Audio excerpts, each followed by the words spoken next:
to another issue of PorterGraphic, the podcast where we sit around and talk about comics and drink beer, and then we talk about the beer that we drank while talking about comics. So I am one of your hosts, Eric, and I'm joined by Brian, and it's another good week this week full of comics. And the other member of our little party is... Hello, everybody. This is Brian. During PorterGraphic, we take you through 4 parts. We go with the compare, where we look at comics that we all read, or combinations of 2 or more of us read those comics.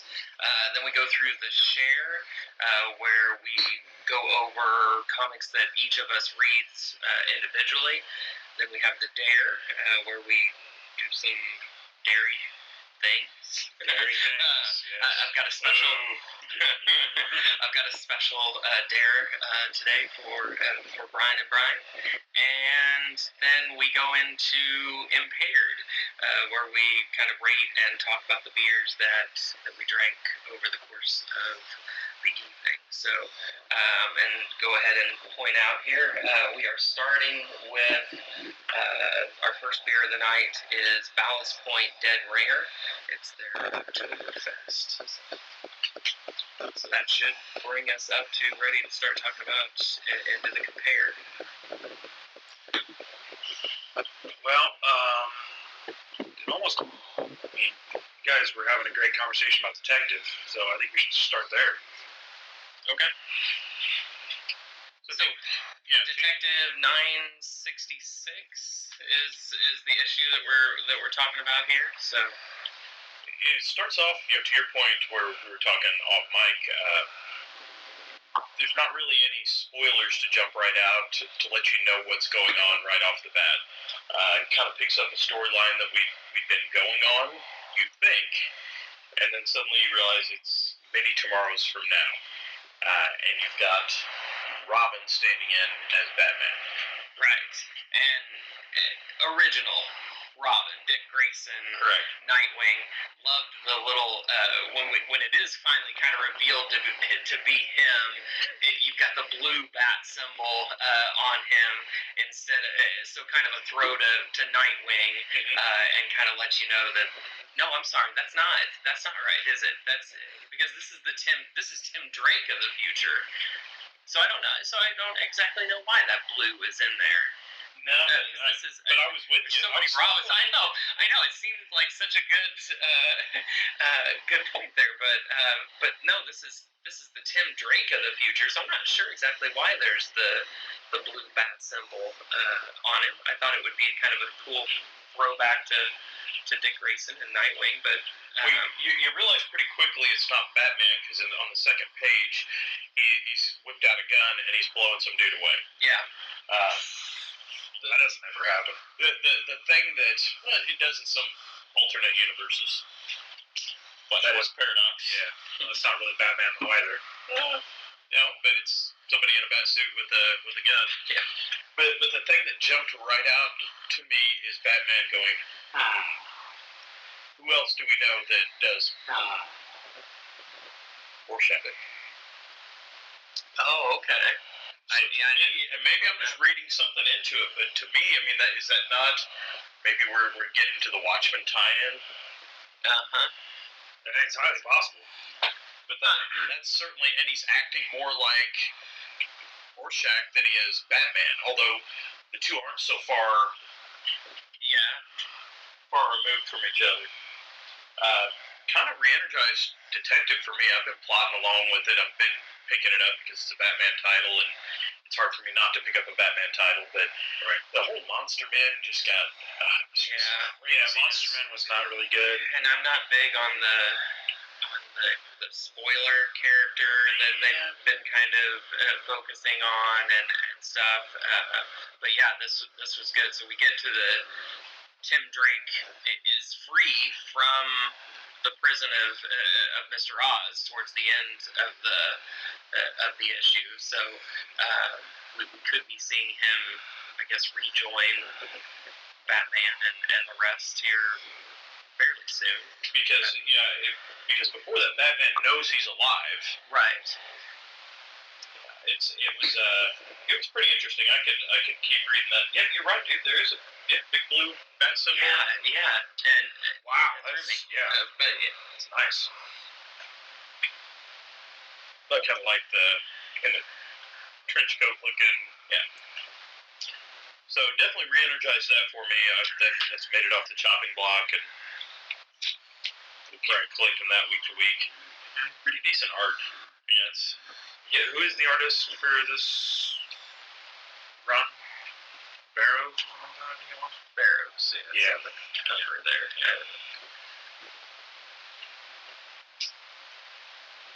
Okay. Yeah, I think Batman. Yeah, Batman 33. Yeah, I mean, for me, this was. I'm really glad we started a new story arc. I was kind of done with the war jokes and riddles or whatever. I get it. I liked it. I don't know.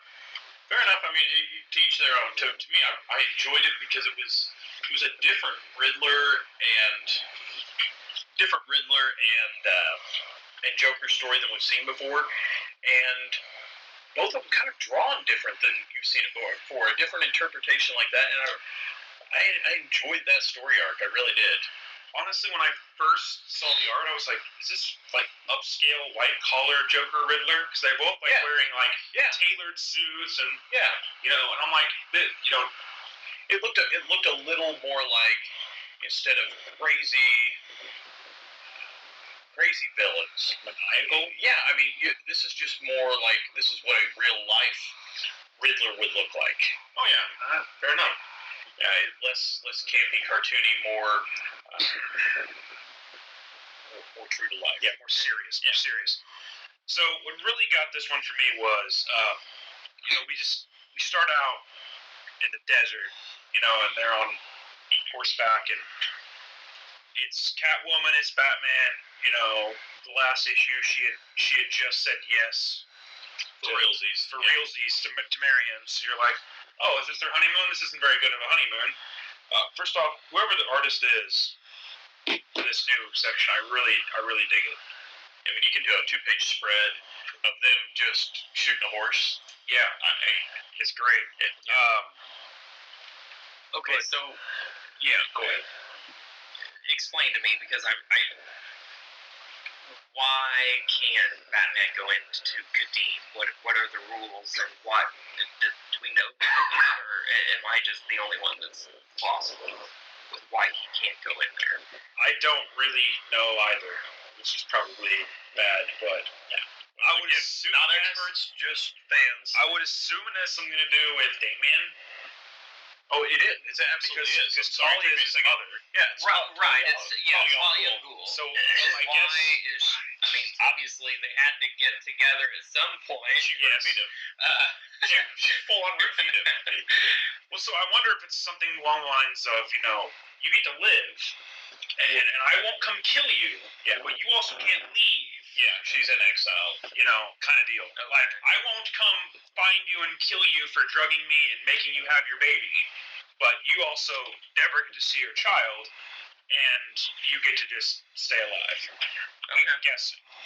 But like I said, I don't really know for 100% sure why. But well, I thought it was interesting with getting, with Superman calling Alfred to be like, hey. Yeah, but my thing is, there's a line in there where she's not just.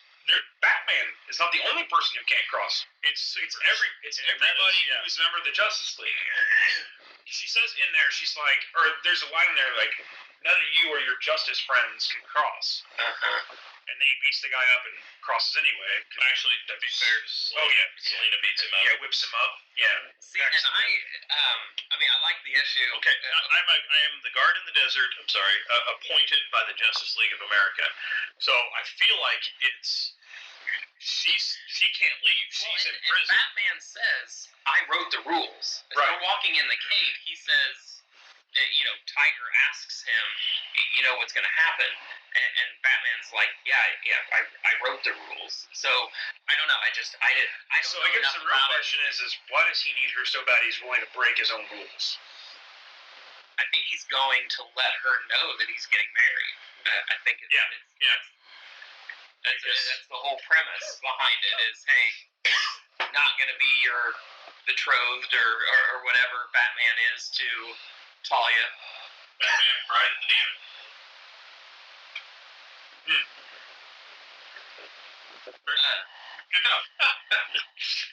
So first off, what Brian just went to say was there's an older comic book called Batman, Bride of the Demon. Just pointing at it on the wall, just pointing at it because he has it. Yeah. Anyway, I really liked the part. The whole issue was good, and everything that you guys have pointed out. I love the interaction of all the Robins with Alfred at Wayne Manor. That was off. The whole, she accepted, and then Damien's like, "What the hell did you just say?" Now it took me a while to make sure that I realized who was actually there and who wasn't. Which Robins? Tim still at this point stuck with Mr. Oz. Hasn't rejoined anybody. So it was Jason Todd, Dick Grayson, Damien, and then Duke Thomas. It took me a minute to make sure I was straight with all of who was present, but it was just some fun interactions between all the. Just on a side note, I don't know what our obsession is with having to have a Robin. I'm just cool with just Batman. Yeah. Or maybe just Carrie Kelly. And that's not a hot take for Brian. That's been Brian's philosophy since I've known Brian. Everybody else got rid of their sidekicks. There's no more Aqualad. I guess Speedy is kind of hanging out with Green Arrow, but everybody got rid of the sidekicks. But we just dogmatically stick to it. It must be Batman and Robin.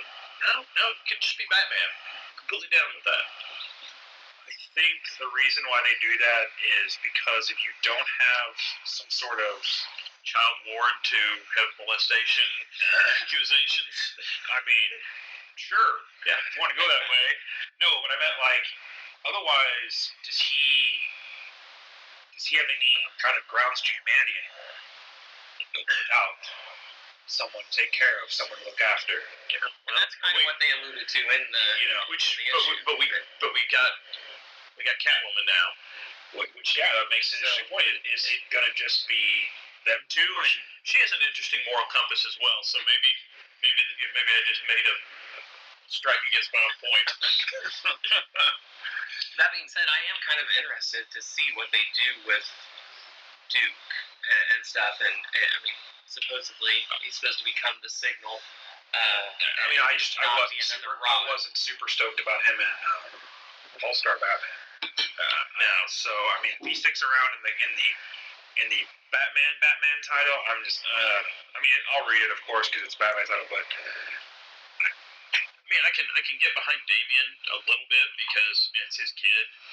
He's kind of a shithead, but wouldn't you want a better life for your kid than following your footsteps as Robin? Well, it's better than being aligned with the League of Assassins. So, fair enough. Better in degrees. Yeah, and they don't seem to really be priming Damien for a run with Batman. Right. On his own with the Teen Titans. Right. Yeah. Exactly. All right. What else do we have for? Well, probably a little Maestros here. So Maestros is a new book by Image. I thought it was just spectacular. It's just it starts off with this gruesome battle scene where this dude just gets torn apart and his entrails get ripped out of his body. So that's a great way to start a comic. Just brutality. But I think it's a macabre book. Really, it's to me, it's almost kind of making fun of some things that you would normally associate with a magic wizard book. Right? For instance, he uses magic to make a guy's dick a foot long. Yeah. And then that strip club turns into a bunch of snapper pussy demons. Yep, 100%. So I think you've kind of buried the lead. So the Maestro which the Grand Wizard gets killed. His son is exiled on Earth, and he's basically making a living, being Chris Angel, just making potions, for vitality potions or whatever will pay the bills. Yes. And so his mom comes looking for him because he's not exiled anymore, and he is going to be the new Maestro. Yes. Decent art, decent story. I wasn't didn't completely grab me by the short and curlies. I think what really got me is some of the language that was used. It's smart language. It's not dumbed down for the populace. We know what we're trying to sell. We know this might not be a target audience thing, but this is a book. It's art. We're not gonna, But some of it's really, I really liked it a lot. Kind of reminds me, stylistically, Seven to Eternity, maybe just a little bit. Yeah, I can see where you can draw that, but I think. Seven to Eternity, I think, is just more fantasized in its artwork. But it's definitely that same kind of spacey, altruistic stuff. But it's definitely. I think it's definitely worth picking up for sure. Yeah, I think I'll pick up at least a second issue and go from there. Yeah. And the last one is the perennial favorite, the Sacred Creatures. Which, holy crap, this last issue was stupid. Stupid good. Stupid good, yes, of course. So, you had me at the cover. Yes. Yeah. But, there's just a lot of nudity. There's a lot of, not jungle fantasy level, yet not beautified per issue, but so did we ever give much of a synopsis of what it is? I think we tried to, and then we just kind of moved on. So I'm not going to pronounce it right. Nephilims? Yeah, Nephilims. So we have envy, gluttony, pride, sloth, greed, lust, and wrath. Mm-hmm. Basically jacking with one dude's life. Yeah, pretty much. Kind of made him the patsy on killing the angel that's watching over the Nephilims. Nabil? Yeah. Or Nabil, or I don't know. I pronounce it Nabil. Naviel. N-A-V-I-E-L. That makes sense. Yeah. And it's so far it's one of my favorite indies. Really is at this point. Yeah. The art's really good. Flashback though in this was to Sodom and Gomorrah. Yes. Yeah. Sodom and Gomorrah. But then even after that, when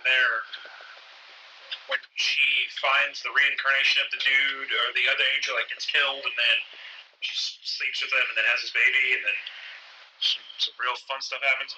But the main story in here is that Father Adrian rolls up to the hospital to try and get the baby, and Lust is there, just turning everybody into a giant orgy in the middle of the hospital. As a distraction. As a distraction. So he comes out of the room, and like the cops are trying to kiss him, and then in the background, like all the people waiting are just doing it. It's crazy. But they get away, and then Karen, who is the mother of the child, she runs into Gluttony, who's eating an entire large pizza by herself, which the funny thing is in this specific iteration of how she's portrayed as like this frail old lady. Kind of like a bag lady almost. Yeah, almost, yes. But, excuse me. We'll find out if she gets the baby or what in the next issue, but something's gonna happen. Otherwise, I think the baby's gonna get the axe. Yeah. You said eating a large pizza by yourself. He's just rolling with a like we haven't all done that at some point, and well, and just feeling bad about myself there It for a happens. second because I'm gonna. My defense is I was under the influence of gluttony when I did it. Okay. So yes, of course, absolve you of your sex. I don't know that I would consider it a large pizza, but I did eat a pizza all by myself last weekend because my wife was out of town, and they have Shakespeare's pizzas frozen at Hy-Vee now, and those are fantastic. dude, you gotta try original pizza though. Oh, I have. It's good too. That's the stuff. That Minsky's, man. It's hard for me to prime cut. Minsky's. No, Papa Minsky's. The roasted red pepper. All right, at this height, how's your beer? Be done. Be done with it. Be done. All right, so we are moving on past the Ballast Point Oktoberfest, and what are we hitting? We're drinking the Guinness 200th Anniversary Export Stout. Interesting. Brewed with black patent malt. Okay. So this is going to segue us into share. And Eric, would you like to go first on share? Yeah, I definitely can. So the comics that I brought with me this week for share felt like I had to address Marvel, starting in with their legacy comics.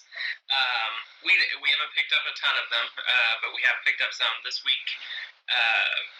Was Amazing Spider-Man and going back to Invincible Iron Man. And this is the week that they've gone back to original numbering. So Amazing Spider-Man is at 789, and Invincible Iron Man is up to 593. So both really good. I'm excited that Iron Man is going back to being Iron Man. Being an actual man? Yes. Not a 15-year-old girl. Sexist. Not that there's anything wrong with that, but Iron Man, needs to be Tony Stark. To the point, my now 17-year-old daughter, who will join us at some point on an issue here at PorterGraphic, she stopped buying Iron Man comics. We stopped getting them because she wasn't interested in seeing someone other than Tony Stark in the Iron Man suit. So that's been my contention with this gender swapping of superheroes. Yeah, you're not reaching your target audience. Well, it just doesn't make sense either with the MCU going right now and all those movies being so popular. Why would you mess with it in your comics? Yes. Leave it the way it is in the movies, to where you can connect those kids that are seeing the movie who now want to go out and get the comics. And if you put somebody else different in there, it's not going to make any sense to them. That seems to be an easy business decision to me. It's all about branding. I mean, if you're constantly changing what you stand for and who's wearing the suit, I think you lose people. Well, I think my problem is they put out those 2-issue preludes to the movies. Like there was a Doctor Strange one. Yeah. There's a Thor Ragnarok one. There's a Black Panther one. Just about every. You know, and it's like, okay, so you're willing to put out a 2-issue prelude to one of your movies, but you're not wishing to stick with your brand as Iron Man is Tony Stark. Right. You know, all these things. You know, you're willing to just say, well, we're going to throw it away too. So at the end of this issue of 593 Invincible Iron Man, we do see someone who we assume is Tony Stark, we don't know for sure, but kind of fall out of a cryostasis chamber and start reaching for the classic Iron Man suit. So hopeful in that. And then Amazing Spider-Man is up to 789, like I said, and it's getting Peter back to New York. Like, I think I already talked about this on another issue, was that we've been going on Amazing Spider-Man for a while now, and he's been, they made him into basically, when Tony Stark went away, then Peter Parker picked up suddenly he was the CEO of Parker Industries, and he's a billionaire, and he's got all these spider tanks and spider rockets and all these things that as you do. That is not that's not Spider-Man. Spider-Man is just a little bit over the street level Luke Cage's and Iron Fist, where he needs to be in New York. And he will occasionally, it's fine for him to join up on the Avengers and stuff, but he needs to be based in New York, and so this is getting him back to that.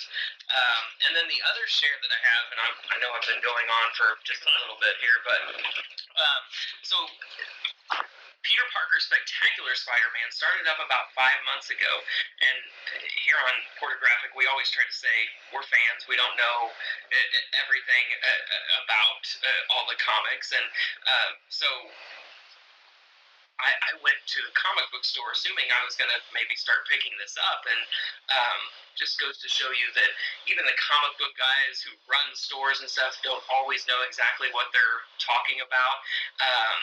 He said, oh, this came out this week, but Spectacular Spider-Man, it's set back, it's his classic stories. It's set back whenever he started. It's kind of like classic X-Men. Yeah, so it's like, I don't need to pick something up that's going back and retelling old stories again. Well, I decided to pick one up here like a week ago or so.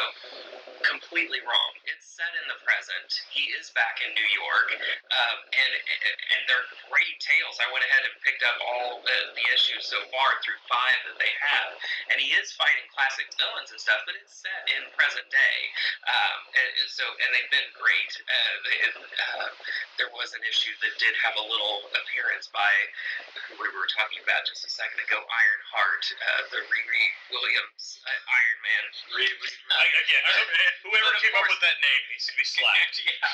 So Tony Stark's AI though appears as a holographic message, and just a classic classic Spider-Man. He's like, ooh, this R2 unit has a special message. Nice. So just some good classic Spidey lines and stuff. And Spider-Man needs to be lighthearted. I don't need him to be going off to Tokyo and dealing with serious issues of whether the business is going to succeed or not. No, just fight me some Vulture or any of those. Spider-Man has a decent gallery of rogues, and that's all he needs to be doing is fighting those guys in New York. So I don't have much Spider-Man, but it's funny because the Spider-Man that I do have is Spectacular Spider-Man. Yeah, and it's worth picking up. I lots of guest appearances back in the day, and that's what started me picking them up when I first started collecting. And lots of Cloak and Dagger, Punisher. I mean, just tons of people would show up. And this has had we've had a little appearance by Ant-Man already, and Johnny Storm's shown up. That's actually in the first issue. They're sitting there way up on a building just having lunch at the top of a building, and Peter starts going into his whole origin story, and Johnny's like, I've known you for years. Are you really going to give me your origin stories? Yes, we know. Great power comes great responsibility. Don't need to repeat it again. So it's been good. I would definitely recommend people going and picking that one up. Well, I do have to say I did go back and pick up Marvel Legacy, and I read the whole thing. It's really good. I mean, I think I think last issue you had mentioned you feel like it's the rebirth of Marvel. Yeah. Back to the traditional way of doing things. I really think that's a good direction for them. We can say it's good. Both you guys kind of mouthed it's good. Yeah. We usually wait to rate the beers, but oh my goodness, the Guinness 200th anniversary that we're having right now is pretty fantastic. Stout. Yeah. So I'm glad to hear that you like Legacy, because Brian, you were kind of iffy on it. Yeah. Well, I mean, I kind of have the same feelings he did. The whole Robbie Reyes thing, I didn't fully understand. While he just lands there and starts fighting Ghost Rider for no apparent reason. And I'm like, okay, but the Jotunheim stuff with Loki and Logan was pretty awesome, and then the prehistoric Avengers. Yes. It was awesome. So you know, I still. Agamotto was an original Avengers. I know we've already said this before, but that was awesome. But you love those throwbacks. I mean, it's nice when you can tie stuff together like that. So I wrote a book, God Complex, and I really think that it's another image book, which Image seems to be putting out the good stuff right now. For me, for like indie comics and just off the wall ideas that are good stuff. But it's a story. It's a story of the same thing of old people, old gods, or old entities, governments, whatever, not wanting to give up power, and the newest best thing trying to take over. So the church is there trying to fight against science, and then there's this new entity called the Rulers, which this is one right now. So our main protagonist is Seneca, and he's like a digital police detective, and he basically looks very Blade Runner-ish. Yeah, it's dystopian, but kind of like Blade Runner. Yeah, but these rulers, the guys with the helmets, if you look at the art and stuff like that, they have this power to see through time and to another dimension, and can search for clues and see what's going to happen and stuff like that. And I don't know. It's a good little story, and I'm interested to see where it goes. But like I said, this is issue 1. There wasn't a whole lot of meat, but at the end we do get to meet like an actual god, Apollo, who we don't know what he does because it's like the last panel. What he mostly does is interaction with was it Hermes? Hermes, yes. Yeah. Hermes was his main contact. Who's also a god. Yeah. The lesser. Lesser, I guess, kind of Apollo's, the lesser doing Zeus versus Apollo. Right. But, like I said, I dig the art, I dig the kind of concept, where, they're fighting against the church, and it's like this new kind of mechanic little story. So I'm interested to see where it goes. Because, it could be the new American gods, or it could be I don't know. We'll find out. But I like where it's going so far. So to me, it felt like it earned at least another issue before I completely pass judgment on it. There's other books that I can pass judgment on in an issue, right? But this one earned at least a couple more. It's intriguing enough to be like, I'll see where this goes. So, speaking of things that I picked up that I probably won't pick up again, the family trade. So, it started off pretty promising to me. Basically, it's set around a floating city in the middle of the ocean. It's heavily armed, but neutral, kind of like Switzerland. The location and neutrality makes it a perfect place to discuss politics and make treaties and things like that. My initial reaction is I just absolutely hate the art. Just hate it. It's just garbage. Just not my thing. But the story itself had me plodding along. I'm like, okay. The dialogue is kind of quippy. It reminds me of just talking with my buddies when we're playing Xbox. That sort of kind of today's dialogue. The story is the king commissions his giant navy. It destroys its biggest enemy. Then he says, hey, I want you to set sail around the world and go attack our other enemies. And the captain's like, we've already beat everybody. So they just make kind of a floating city out of their ships. So the descendants of those captains are called the family. And so in the first panel here, you got kind of a Electra-looking ninja person going out trying to fulfill a mission. They try to keep the politics and everything stable on the float. Okay. The art's cartoon-like. I just don't get why everybody's face has to be red and blue and just very watercolory kind of look to it or something. I mean, if you'd done it in black and white, maybe I could have been down with the art, but wasn't real keen with that. It's funny how the art can just take you right out of a comic book. And to me, I was willing to overlook the art because the story was interesting enough. And then we take a left turn. Then all of a sudden, the main government guy, because we can't just tell a story without having to be about Trump. Yeah. I mean, it's literally a thinly veiled, we're going to make the float glorious again. Really? Really? There's not enough ideas out there that you just got to lampoon the president. I mean, he does a good enough job doing that himself. Yes. It just feels like a comedian who can't go out and tell a joke. I've just got to I got to make fun of Trump. Right. It seems it's too cheap. It could have gone. It could have kept me for several more issues.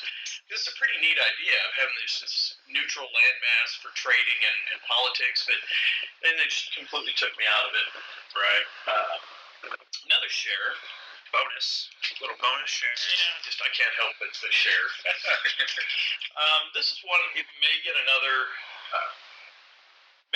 look. It's Aftershock Comics Dark Ark. So it's literally Noah's Ark. Noah's Ark, yes. But instead of just 2x2, we have another ark full of magical and demonic creatures. All right. So we got to save these folks too.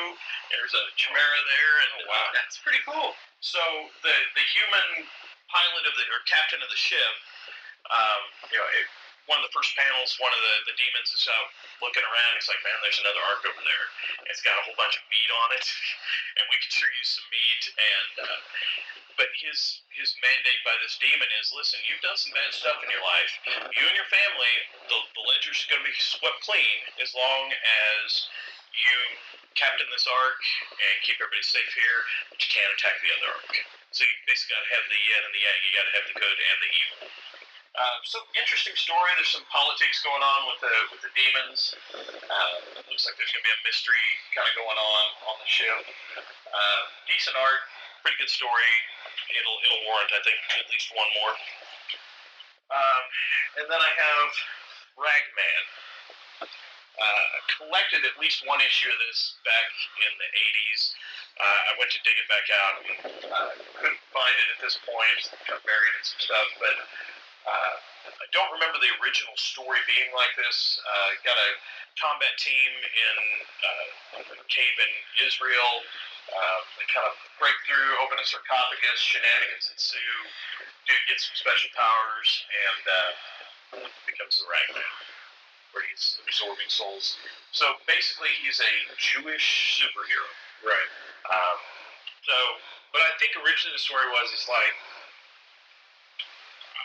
the original story, I always thought it was like these rags were from like Auschwitz or something. Yes. From like the souls of the dead Jews that were handed out like a Jewish ancestor. That's what I thought the original story was. So I kind of tried to do a little quick research on it from Wiki. A community of Jews in 16th century Eastern Europe created Ragman to replace the Golem. Okay. From Jewish mythology. So it's a pretty decent read. So it's a DC comic. Yep. Any connection to the actual DC universe, or is it something completely? I think he's based out of Gotham. Oh, okay. Yeah. Because Batman, he loves to share his territory with other folks. Interesting. Okay. So it's a 1 of 6. So yeah, you kind of like the limited series where you can decide, okay, 6 issues, so I can devote that, but I'm not going to buy 36 of it. Well, one quick other share is I picked up Deadpool versus Old Man Logan, and I was like, I'll just give it a go, and I liked it. I would have liked it more, but we didn't really get anywhere in the story, except Logan's chasing Deadpool. And Deadpool is just basically making fun of him because he can't really die. And he actually, it's set like in the legacy time slot because there's a passage in there where he makes fun of Old Man Logan being the young man Logan now because the old Logan's back. So he calls him Young Man Logan. I don't know. It's good. Cool. It's almost like somebody was like, all right, let's take Ryan Reynolds and Hugh Jackman and their characters and put them together and make fun of them. Which, I mean, pretty good. It's pretty good. Yeah. You know? I'm sad that we're never going to see that on screen. Yeah. Oak-aged Innis and Gunn is next on the list. What type of beer is it? Bourbon-aged dark ale. Bourbon-aged dark ale. Cool. Okay. So you're daring us this week, Eric? I am, yeah. We never have really gotten into the dare exactly yet fully, and we've never really exactly defined what a dare is. So I dug up some of my older comics, and so this dare is kind of a mission for you guys for next time to come back and talk about the comics that I'm giving you this evening. So Brian, I'm starting with you, and I'm giving you Deadpool 1 and 2 of his first monthly comic back from '97. Okay. So I thought it'd be interesting for you to look at these. I went back and read some of them as well, and kind of how many connections there are to the Deadpool movie in these. Like, that's awesome because I know Weasel is a character. I know nothing Al about is a character, which it had been so long since I had read these, I had forgotten that they were actual characters way back at the beginning of Deadpool. So, so that is your dare for this week. And then, Ryan, back in '96, you were born in '96, right? I was like 5. Okay, so back in '96, now in this day and age, we would not expect a DC and Marvel crossover, but in '96, for whatever reason, DC and Marvel crossed over with each other and became amalgam comics. So I didn't give you the amalgam comics yet. That will be coming in a future issue. You have the first 4 issues where the Marvel superheroes cross over with the DC heroes, and then we eventually get to, once you read through these 4, you'll get to the combinations of all those characters. So you will get to see Darkclaw, the combination Wolverine and Batman, and a bunch of others, the JLX, Justice League X-Men combination, Lobo the Duck. Lobo the Duck. You will get to read Lobo the Duck. You will also get to read Bruce Wayne, Agent of S.H.I.E.L.D., amongst others. So this is your first mission. Sweet. 4 comics in that series. So Superman versus the Hulk. Can't wait for that.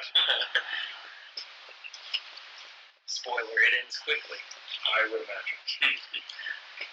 Sweet. That's a nice idea. I like that idea. Well, it gave me an excuse to kind of go through some old ones and reread them, so then we can maybe talk about them a little bit in the next issue. So. On the fly. On the fly, we're frantically searching through our log boxes, and we have found. All right. So, Eric, I don't know. You were inspired by my dare. Yes. Oh, yes. Instantly inspired. So I don't know if you remember this. When we grew up, cartoons. Here's a big deal. Saturday morning was a big deal because that's when you saw cartoons. Oh yeah. And some of the kind of the Japanese series were kind of hit and miss, but this was one that I absolutely loved when I was a kid. Oh, okay. So I don't know if you remember that at all. Battle of the Planets. I do, but I everybody had their own vehicle in the ship, and before Voltron. Yeah, it's one that I just vaguely remember, but I do remember seeing those a few times growing up. Okay, cool. This is one of my favorite all-time comics. By Dave Stevens, beautiful artwork, The Rocketeer. Okay, The Rocketeer. Pacific Press. That's very thinly veiled. Betty Page on that. So when did they do this? When was this redone? These Battle of the Planet comics? Early 2000s, I want to say. Awesome. And I think I have more, but those were just while I'm building my comic case. That's the only ones that I had to grab first. Yeah. But it just looks just like the. Yeah. From what I remember, yeah, that's cool. That'll be fun. I thought that'd be a fun way to kind of get back into some of the older comics and kind of pass those around a little bit. So yes. Okay. So the Innis and Gunn is pretty delightful. Yeah, it is. I feel like we might be able to have a cleanser for the finale. Well, I tell you, I don't know. Ballast Point was really good. I think it's better than the other one, the Sierra Nevada. Is Sierra Nevada a local company? Yeah. It's in California. Yeah, California. Okay, so let's talk Oktoberfest here while Brian is getting us ready for the fourth and final beer. Some of your favorites. Mine has to be Bob's 47, Boulevard's Bob 47. Sam Adams Oktoberfest, though, is a very decent one as well. Those two are very, very close for me. I enjoy Free Saber. It's Oktoberfest? Yeah, they have a good Oktoberfest too. But you gotta have it there. You can't have it. For some reason, like once it's bottled, I don't know. For me, it just tastes differently. Straight from the tap, it's pretty good. So as far as the true Oktoberfest, yes, brewed by the old purity laws of yes, 1530 or something like that. I looked it up the other day. It's some German word that's extremely hard to pronounce. And I'm telling you, they take that pretty seriously. Every time I see a Bud Light commercial and they've got the rice in there as one of their ingredients, I'm like, you're just fucktards. Yeah. Rice is not an ingredient. It's Bud Light, dude. I did. I was able to have a glass of Casey Beer Company's, which is a German brewery.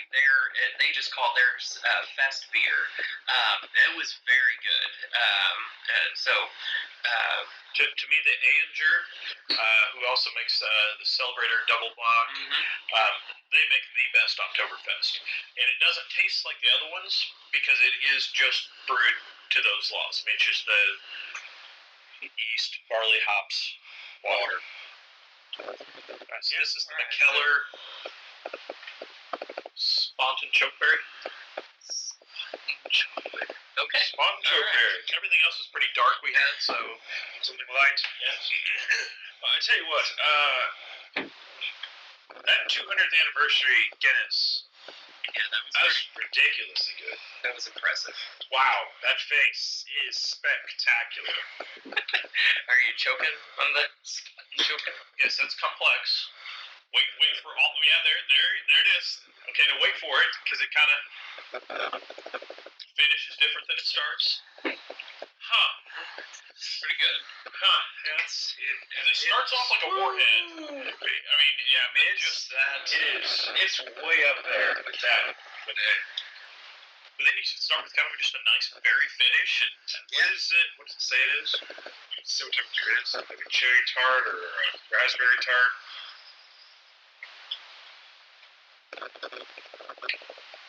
Nope. Feels raspberry.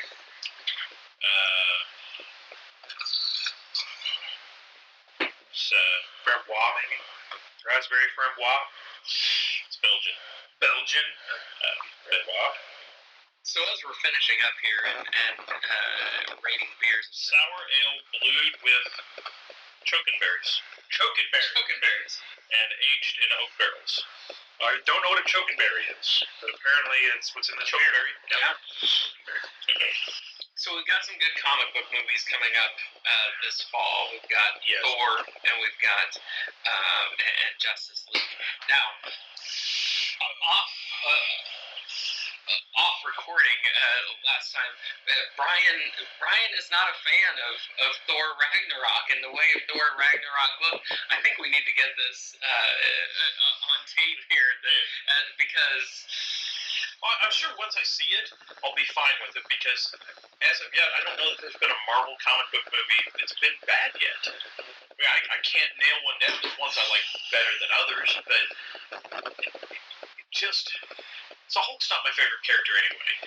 Just like Superman's not my favorite character. I mean, just too all-powerful and, I don't know, just looks silly. Just looks silly. I don't know how you can have that opinion, but if you have that opinion, that's your opinion. Yeah. I think you're wrong. Well, it's fine because I'm the same guy who doesn't care for the new SpiderMan. I can't stand it. I just can't stand it. Have you watched it yet? No. You've got to at least give it a try. You just said that there's been no Marvel movie that's been bad. You need to give him a shot. Is this a Marvel? It's not Sony? No, it's Marvel. Okay, so they got the rights back? Yes. That's why it's so they're much working better. with Sony. Okay. He's fully it's a legit part of the MCU. So I need a reboot again? I mean, that's my problem with it. I mean, we got to reboot him. I know you love it. I love you. What was wrong with that? He was 30-something, pretending to be in high school. This is actually a kid. His best movie is Seabiscuit. I'm not bashing those first Spider-Man movies. No, those are good. I'll bash past the first one. The first one was lightning in a bottle. I walked out of that theater going, this may be the best comic book movie I've ever seen. Yeah. But up until that point, the sample size was... Okay, so understand, I don't like Spider-Man. Right. Okay, I understand. And I like Batman a whole bunch. And right. The sample size before that was pretty much Batman. That was the... And you had Blade. Yeah, but I mean, yes, it is based on comics, but it doesn't feel like a comic book movie. Right, because we didn't really have comic book movies back then. So for me to say, I like this superhero that's not my favorite better than my favorite superhero meant that movie was pretty awesome. Yeah. Uncle Ben, he was Uncle Ben. It happened like it happened in the comic, and right, you got the with great power comes great responsibility speech, and just everything about that was perfect. Then we started throwing 15 different villains in episodes. Yeah, I mean, I get it. I didn't even hate the Andrew Garfield. I didn't even hate that. But I was actually surprised by that one too. I did actually. So I'm to the point now where like, do I need a new Spider-Man in my life? That might have also had something to do with Emma Stone being in those movies. Fair enough. Correct. Yeah. It's Emma Stone. So Bryce Dallas Howard wasn't she? Oh yeah. Did she marry Jane at the end? No, because Emma Stone was Gwen Stacy. Yeah. And then, spoiler alert, she dies. Yeah. Like she does in the comic books. Yeah. But back to Thor, like I just feel like it has a very Guardians vibe to it, and we already kind of know that somewhere towards the end he ends up with the Guardians of the because we know that because there at Comic-Con people saw him splattering against the window of the Milano. So I don't know. I'm excited for it. Of course, I'm excited for every comic book movie that comes out. I think there's this tenuous. It has to end somewhere. And the streak has to end. There's going to be a bad one. No. Like, so the last two movies, everything you've been building since 2008 with Iron Man 1 has to come to an end, which is next year when they do the second last Avengers movie. Well, right now, at the end of Spider-Man Homecoming, everyone's still on Earth. Thanos is not on Earth. Yeah. You have to get everybody who's on Earth, which is everybody who was in Civil War, off Earth somehow. So, how do you resolve that you have three movies. You have Thor, you have Black Panther, which probably isn't going to do it for you, and then you have Avengers Infinity War Part 1. And then everybody's got to be in space. And I see that too, and that's my worry actually with the other big movie this fall. With Justice League is how do we've been introduced to Superman, Batman, and Wonder Woman.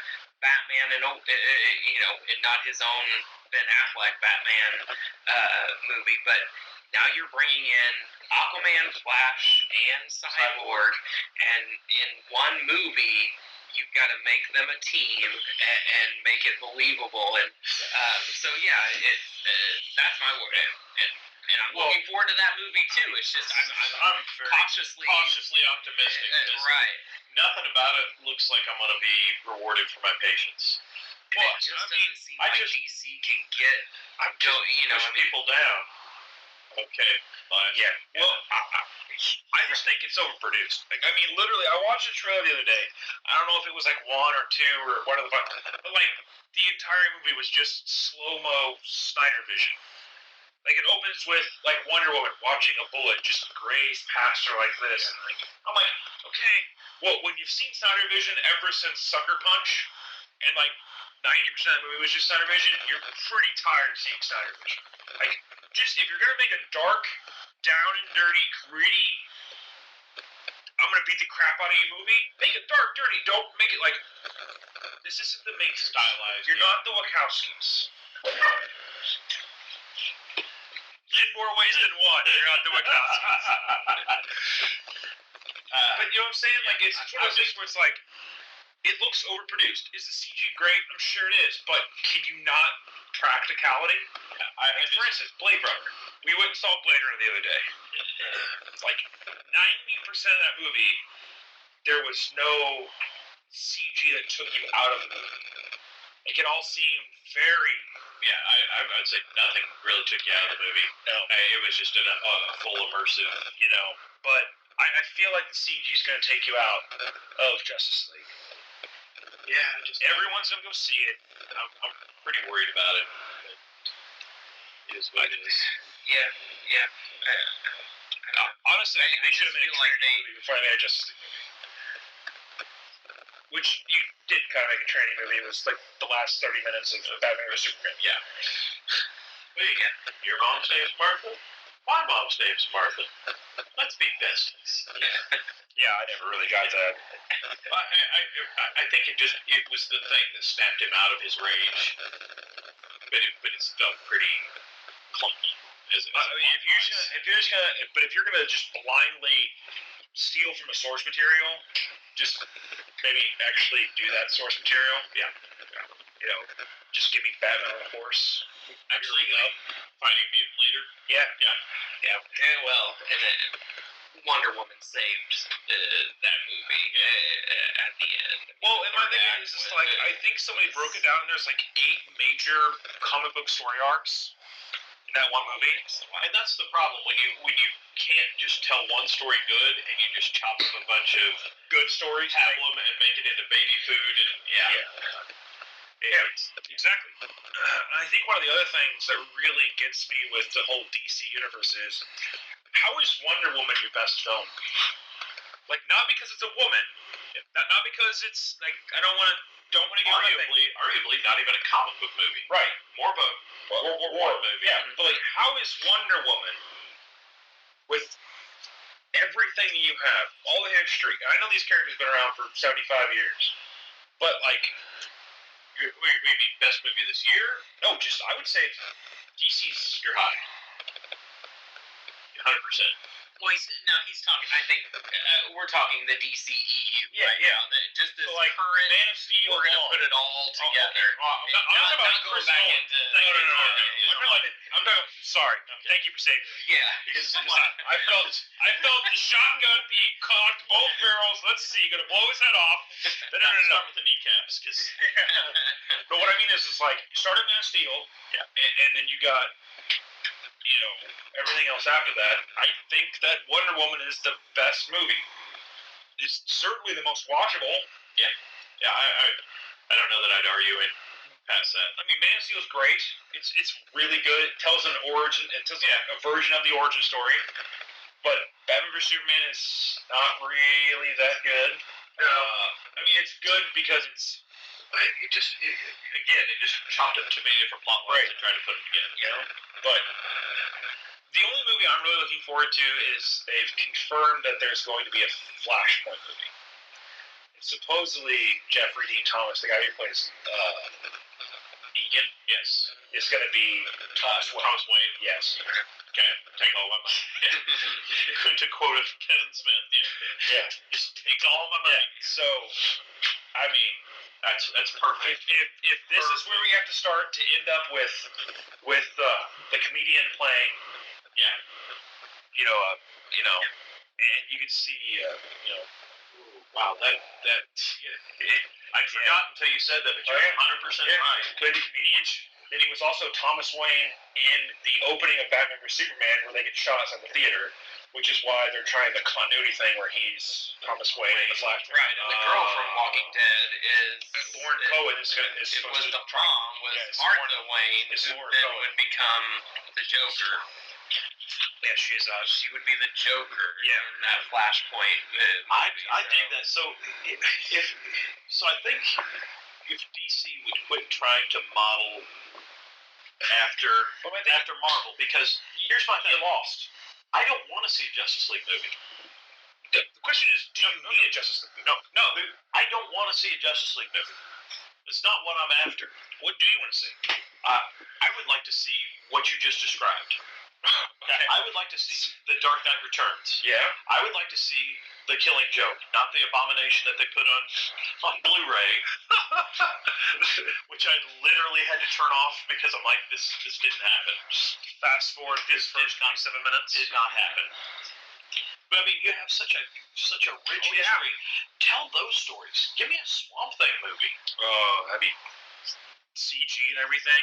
I mean, Dude, you know what I want to see? I'd like to see some of these other characters. You can say whatever you want about the Val Kilmer and George Clooney. Oh, and I will. But they at least had Bat Nipples? no They did. And Bat Nipples. villains. It's a true story. They at least had good villains. There was Poison Ivy. There was Mr. Freeze. But there's too many of them. There's Two-Face. But No, so those everything. I've tried to expunge this from my memory banks, but Schwarzenegger as Dr. Freeze. But at least it was at least in the movie. Could you imagine if they did a really good dark? Here's what I can imagine: one villain, one superhero. Tell me a good story. That's not good enough anymore, man. No, it is, because I would say Heath Ledger's Joker. That was tour de force. Okay, but that's a performance for the ages. You can't. But you're telling me we don't have those actors who can't do that anymore? Because Eric, you should remember, because you're like, Heath Ledger's gonna be the Joker, and I'm like, Oh yeah. what the fuck? Are you kidding me? Yeah. No. Yeah. No, that's horrid. And I watch the movie, I'm like, oh yeah, nailed it. Yeah. Nailed it. But where I think the movies make mistakes is I want to pack so many supervillains in, you can't even tell what their story is. There's no development of that. They're a bad guy, I'm a good guy, we're going to fight each other. Quippy retorts. Tell me a good story. Tell me, what was the Dr. Freeze story where it was in the animated series that Kevin expounds upon? And tell me that story. Make it a Wonder Woman type movie. Don't approach it as a comic book movie. Approach it as a movie where people just happen to wear costumes. I think that's where we get in trouble. We worry so much about CGI and explosions and batarangs and bat grapples and bat tanks. Tell me an awesome story. Tell me the Joker origin story. Which I think is what they want to do with that Leonardo DiCaprio movie. Yeah.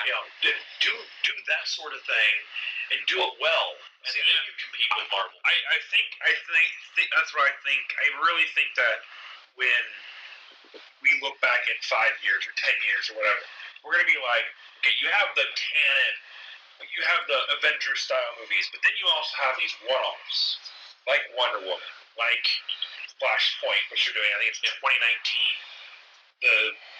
If it ever happens, the Leonardo DiCaprio Joker origin story movie. And that's where we're going to get the goal. It's going to be DiCaprio. Well, the thing is think about an actor who could bring gravitas and have that immediate, I'm sane, insane. Jared Leto. No. Sorry. Save face though, Jared Leto was absolutely fantastic in Blade Runner.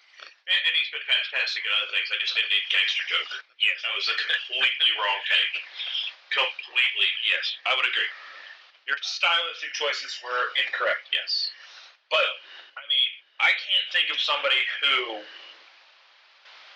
can lie through his teeth, make you believe something that isn't true, and then explode to insanity. Currently, that's still alive. Then Leo.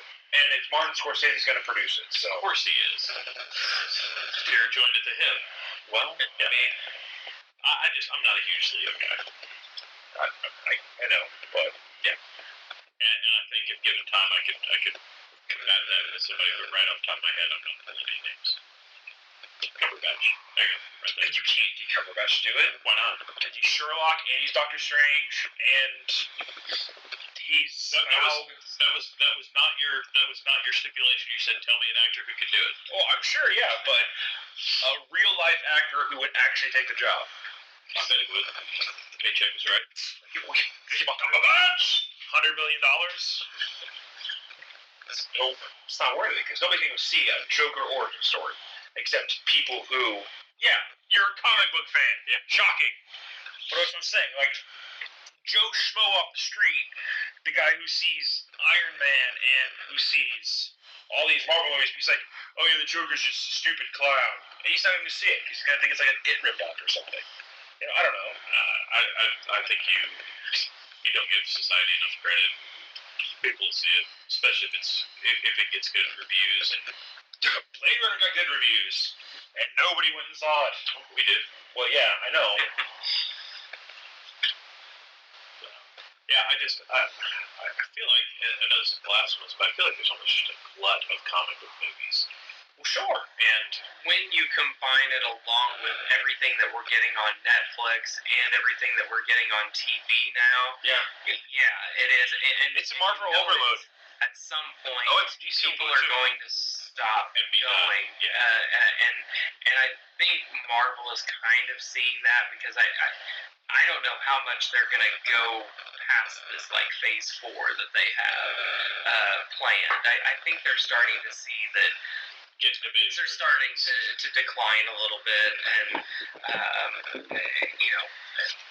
hopefully the quality stays good throughout whatever we get. It's what, like for a while there might be 4 on Netflix. Yeah. Defenders. Oh, there's gonna be 5 because Punisher looks There's amazing. 6 actually. So there's 6 on Netflix. There's Daredevil, Jessica Jones. Shield still going? Yes. Gifted just started. Inhumans doesn't look like it's going to go much past season 1. Gifted. The Legion was very good On FX.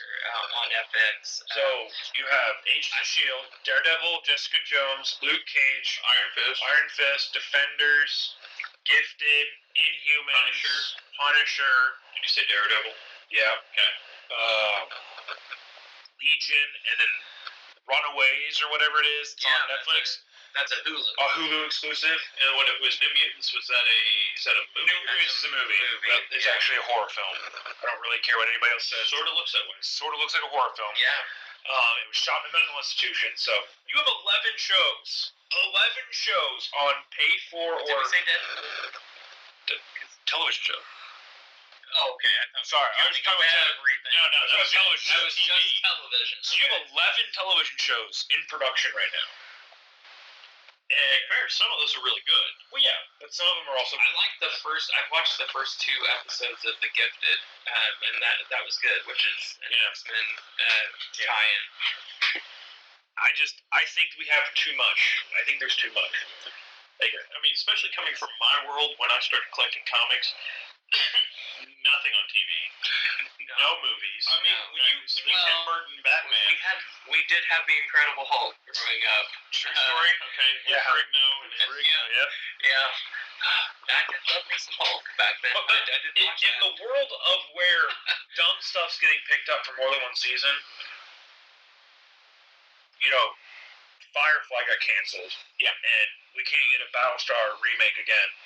We can't get kind of speaking of that type of show, though, you know, if you have not watched The Orville yet, oh yes, Orville's good, dude. So good. It's actually not funny. Like it's not meant to be outright funny. No, it's actually trying to be serious, which is the funny part about it. Like it's Seth MacFarlane actually trying to be dramatic and not just off the cuff funny. And we know that Ralph Garman is showing up here in an episode. Seriously, it's so really good. It's really worth it. Plugs it. Okay. Hulu, because it's on Hulu. All the episodes are also on Comcast if you still have. You guys still have Comcast, right? Yep. Arrow, Flash. Mm-hmm. Okay. You? No? Not so much? I don't watch either one.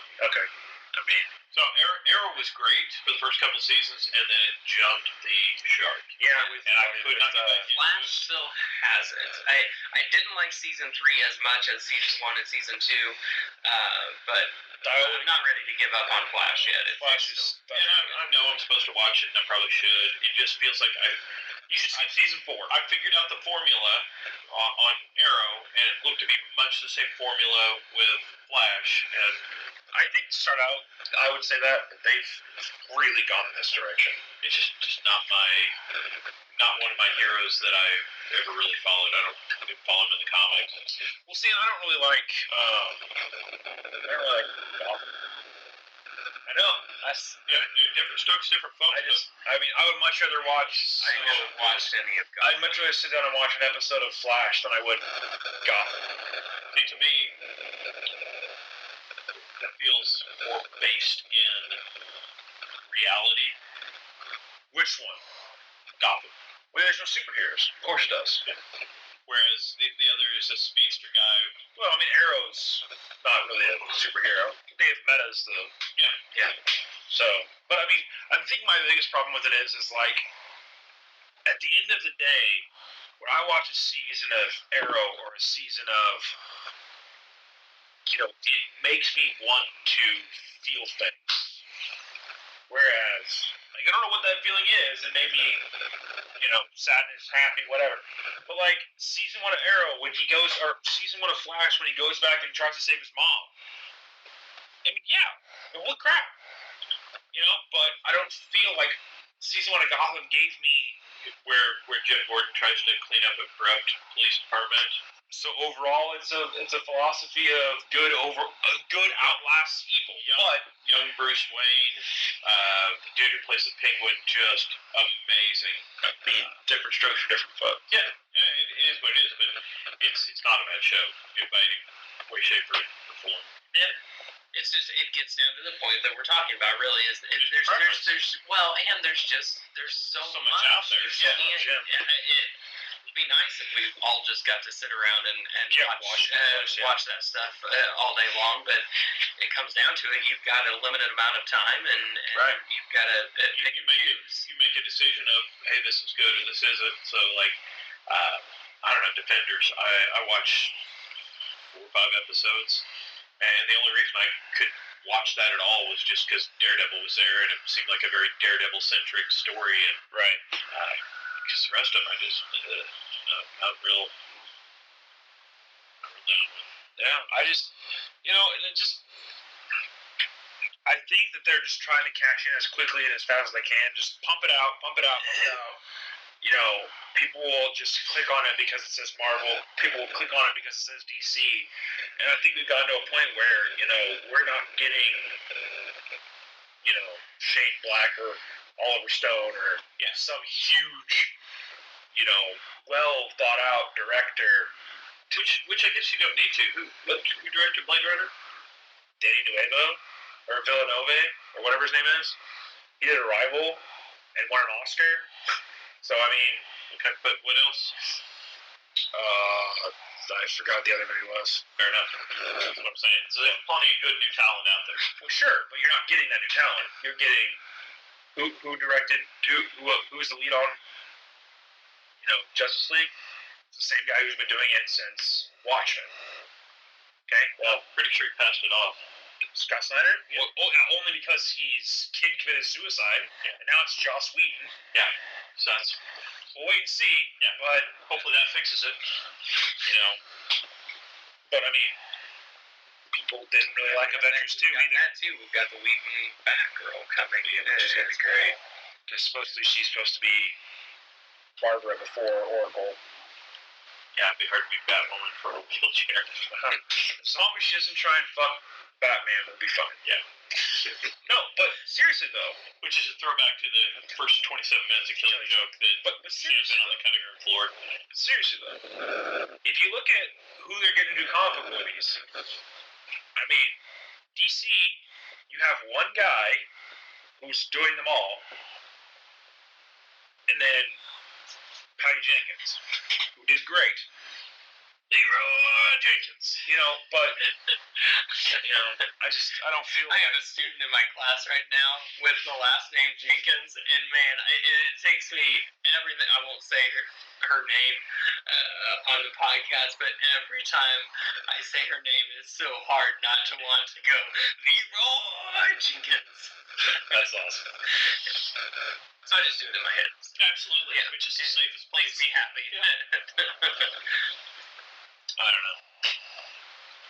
So we, Last Jedi looks really good. I think Luke's the bad guy. I would, God, we're gonna get off on I would rather them kill Luke Skywalker off and make him be the bad guy. Like, that will be my, I'm done. Yeah, I love Star Wars.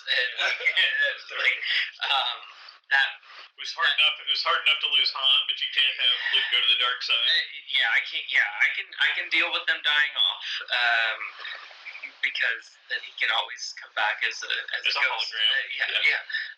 But I can't have him going to the dark side. So I don't. Hopefully that's just a ruse. And we know I think it is. We know this one is going to be darker.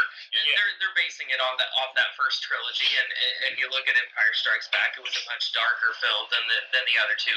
So we have to be prepared for that going in. But yeah.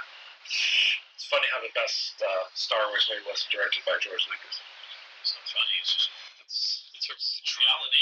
The truth. Yes. All right. Well, I think that's enough comic book shop talk for this week. Yeah, that definitely got us way past the beers. So we did 4. We did Ballast Point, Oktoberfest. We did the 200th anniversary Guinness, Innis and Gunn Bourbon Aged Dark Ale, and the McKellar Chokenberry. Spot Chokenberry. I think this week it's easy. It's got to be the 200th anniversary stout from Guinness. To me, I like the Spot and Chokenberry. It was I like it a lot. for a sour. Yeah, I mean I've really enjoying sours here lately, so it was good. I have to go with the 200th anniversary too. That was really good. Ballast Point's Oktoberfest was just so. I mean, it was different. It was kind of a different take on an Oktoberfest, and I appreciated that. But yeah, it's not my favorite October. Yeah. So yeah, I think the 200th anniversary to me was a close second, but I just kind of dug the sour. Yeah. Different strokes for different folks. All right, that's gonna close it up. Thank you. Issue 3. Yeah. In the books.